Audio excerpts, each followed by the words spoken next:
ഇന്ന് ഞാൻ നിങ്ങളെ കാണിച്ചു തരുന്നത് മാമ്പഴ ലഡുവാണ്. നമ്മൾക്ക് മാമ്പഴക്കാലത്ത് മാമ്പഴം കൂടുതലുള്ള സമയത്ത് നമുക്ക് അതിൻ്റെ പൾപ്പെടുത്ത് ഫ്രിഡ്ജിൽ സൂക്ഷിക്കാവുന്നതാണ്. അത് വർഷങ്ങളോളം ഇരുന്നോളും. അതുകൊണ്ട് നമുക്ക് ജ്യൂസ് അടിച്ച് കുടിക്കാം, അതുപോലെ ഷേക്ക് ഉണ്ടാക്കാം, അതുപോലെ ഇതുപോലെ ലഡുവൊക്കെ ഉണ്ടാക്കിയെടുക്കാം. അങ്ങനെ ഞാൻ കുറച്ച് പൾപ്പ് സൂക്ഷിച്ച് വെച്ചിട്ടുണ്ടായിരുന്നു ഫ്രിഡ്ജിൽ. അതിൽ നിന്ന് ഞാൻ കുറച്ചെടുത്ത് ഇതുപോലെ ലഡു ഉണ്ടാക്കിയതാണ് നിങ്ങളെ കാണിച്ചു തരുന്നത്. നമ്മൾക്ക് ആ സീസണിലൊക്കെ മാമ്പഴത്തിന് വിലയില്ലായിരിക്കും, മാമ്പഴം ഒത്തിരി ഉള്ളത്. ഇപ്പം നമ്മൾക്കിതൊക്കെ ഉണ്ടാക്കുമ്പോൾ നല്ല ടേസ്റ്റ് ആയിരിക്കും. ചിലപ്പം മാമ്പഴം കിട്ടാനില്ലല്ലോ. അപ്പോൾ അതെങ്ങനെയാണ് ഉണ്ടാക്കുന്നത് നോക്കാം. ആദ്യമായിട്ട് ഞാൻ കുറച്ച് തേങ്ങ ചുരണ്ടിയെടുക്കുക. ഞാൻ സാധാരണ തേങ്ങ ചുരണ്ടിയെടുക്കാറില്ല. ഇതുപോലെയാണ് ചെറിയ കൊത്തുകളാക്കിയിട്ട് മിക്സിയിലേക്ക് ഇതുപോലെ ചെറുതായിട്ട് അരിഞ്ഞ് മിക്സിയിലൊന്ന് അടിച്ചെടുക്കുക ചെയ്യുന്നത്. അങ്ങനെ ഞാൻ കുറച്ച് തേങ്ങ അതുപോലെ അടിച്ച് മാറ്റി വെച്ചു. അതവിടെ ഇരിക്കട്ടെ. ഇനി ഞാനൊരു നോൺ സ്റ്റിക്ക് പാന് ചൂടാകാനായിട്ട് വെച്ചിട്ടുണ്ട്. അതിലേക്ക് ഞാനൊരു 1/2 ടീസ്പൂണോളം ബട്ടർ ഇട്ട് കൊടുക്കുന്നുണ്ട്. ബട്ടർ കൂടുതലിടുന്നത് വളരെ ടേസ്റ്റാണ്. കുട്ടികൾക്കൊക്കെ ആണെങ്കിൽ 1.5 ടേബിൾ സ്പൂണോളം ഇട്ട് കൊടുക്കുക, വളരെ നല്ലതാണ്. പക്ഷേ നമ്മൾക്ക് ബട്ടറൊക്കെ കുറച്ചല്ലേ കഴിക്കാവുള്ളൂ, അതുകൊണ്ട് തന്നെ 1/2 ടീസ്പൂണ് ഞാൻ ഇട്ട് കൊടുത്തിട്ടുള്ളൂ. ഇനി ഞാൻ പൊടിച്ച് വെച്ച തേങ്ങയിൽ നിന്നും ഒരു പകുതി എടുത്ത് ആ ബട്ടറിലേക്ക് ഇട്ട് കൊടുക്കുകയാണ്. അതൊന്ന് ആ ബട്ടറിൽ കിടന്നൊന്ന് മൊരിഞ്ഞ് വരണം. ഒത്തിരി ഗോൾഡൻ കളറൊന്നും ആകണ്ട, ചെറുതായിട്ട് ഒന്ന് മൊരിഞ്ഞ് കിട്ടിയാൽ മതി. അതിനായിട്ട് തന്നെ ഞാൻ തേങ്ങ നമ്മൾ മിക്സിയിലിട്ട് അടിക്കുമ്പോഴത് നന്നായിട്ടൊന്ന് പൊടിഞ്ഞ് കിട്ടും, ചുരണ്ടുന്നത് പോലെയല്ല. അപ്പോൾ അതൊക്കെ ഇതുപോലെ മൊരിച്ചെടുക്കാനായിട്ട് വളരെ എളുപ്പമാണ്.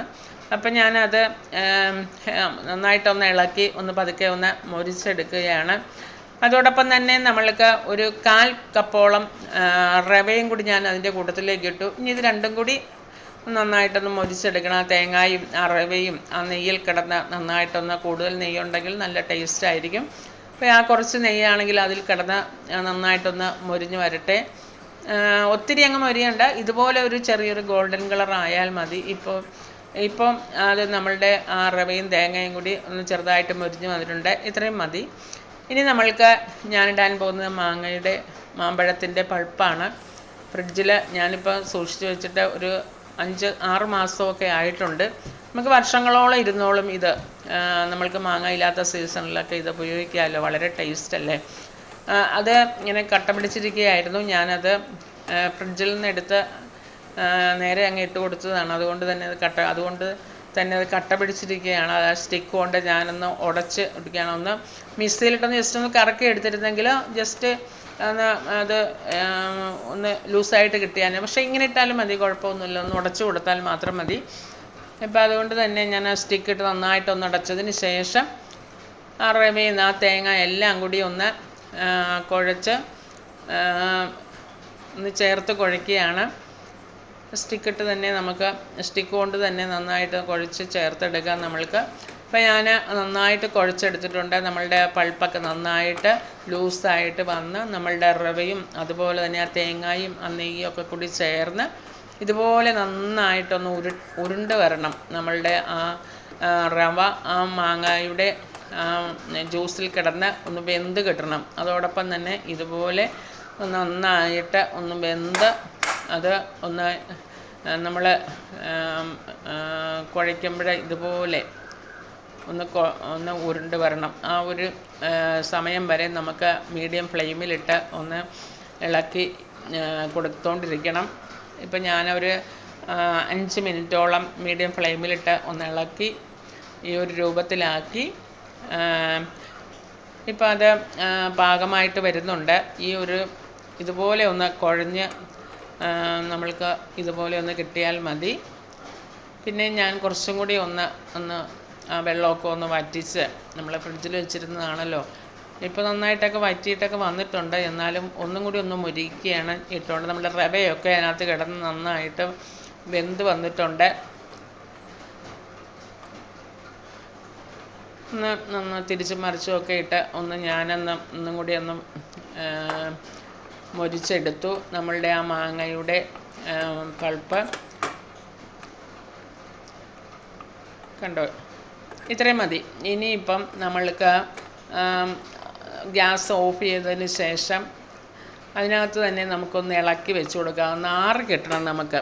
അതിനകത്ത് തന്നെ ഇരുന്നാൽ മതി. ഞാനത് അങ്ങനെ ഒന്ന് നിരത്തി വെച്ചു. അപ്പം പെട്ടെന്ന് നമ്മൾക്കത് ആറിക്കിട്ടും. അതവിടെ ഇരിക്കട്ടെ. ഇപ്പം അതെല്ലാം നന്നായിട്ട് ആറിയിട്ടുണ്ട്. കണ്ടോ?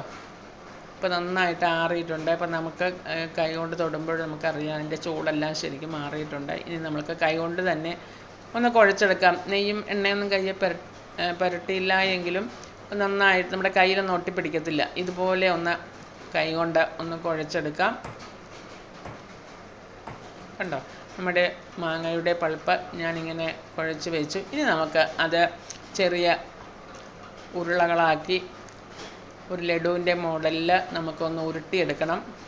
2 കൈയും കൊണ്ട് ഇതുപോലെ നന്നായിട്ട് ഉരുട്ടുമ്പോൾ നല്ല ഷേപ്പായിട്ട് നമുക്ക് ഏത് ഷേപ്പിൽ വേണമെങ്കിലും നമുക്ക് ഉണ്ടാക്കാം. എന്നാലും ലഡുവിൻ്റെ ഷേപ്പ് ആകുമ്പോൾ നമുക്കൊരു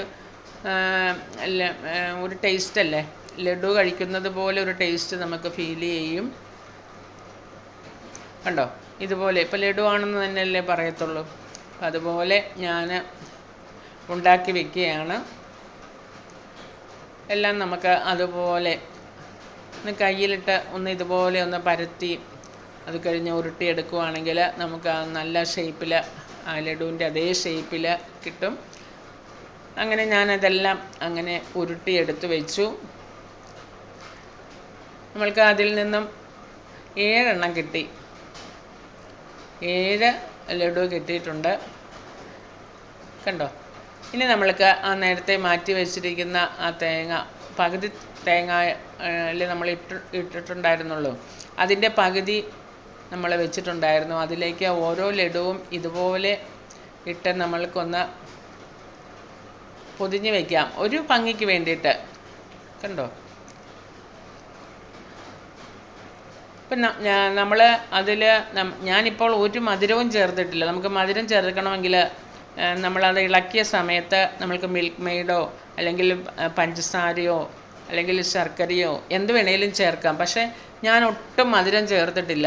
ആ മാങ്ങയുടെ മധുരം മാത്രമേ ഉള്ളൂ. നമുക്കത് മാത്രം മതി. കുട്ടികൾക്കൊക്കെ കൊടുക്കാനാണെങ്കിൽ ഇച്ചിരി മിൽക്ക് മെയ്ഡോ അല്ലെങ്കിൽ കുറച്ച് പഞ്ചസാരയോ ശർക്കരയോ ലേശം മധുരത്തിന് വേണ്ടിയിട്ടുള്ള എന്ത് വേണേലും ചേർക്കാം. അതുപോലെ നെയ്യും വേണമെങ്കിൽ കൂടുതൽ ഒഴിച്ചു കൊടുക്കാം. അങ്ങനെയൊക്കെ ഇടുമ്പോഴേ കൂടുതൽ ടേസ്റ്റ് ഉണ്ടാകും. ഇപ്പം ഞാൻ ആ മാമ്പഴത്തിൻ്റെ മധുരം പക്ഷെ എന്നിട്ട് നല്ല മധുരമുണ്ട്. നല്ല മധുരമുള്ള മാങ്ങയായിരുന്നു. അതുകൊണ്ട് തന്നെ നമ്മൾ കഴിക്കുമ്പോൾ നല്ല മധുരമാണ്. നമ്മൾക്കൊക്കെ പാകമാണ്. കുട്ടികൾക്ക് കുറച്ച് കുറവായിരിക്കാം. പക്ഷേ കുട്ടികൾക്ക് നല്ല മധുരം വേണമെങ്കിൽ ഇതുപോലെ പഞ്ചസാരയോ ശർക്കരയോ ശർക്കര പാനിയോ അല്ലെങ്കിൽ മിൽക്ക് മെയ്ഡോ എന്തെങ്കിലും ഇട്ട് കൊടുത്ത് നമുക്കിതുപോലെ ഉരുട്ടിയെടുക്കാം. അവർക്ക് വളരെ ഇഷ്ടപ്പെടും. ലഡു ആണെന്നുള്ള ഒരു ഫീലിങ്ങിൽ അവർ കഴിച്ചോളും. ലഡു എങ്ങനെ കഴിക്കുന്നു അതേ ടേസ്റ്റാണിത്. കണ്ടോ? അങ്ങനെ ഞാനെല്ലാം തേങ്ങാപ്പൊടിയിൽ ഒന്ന് പുരട്ടി വെച്ചു. അങ്ങനെ നമ്മുടെ മാമ്പഴ ലഡു ഇവിടെ റെഡി ആയിട്ടുണ്ട്.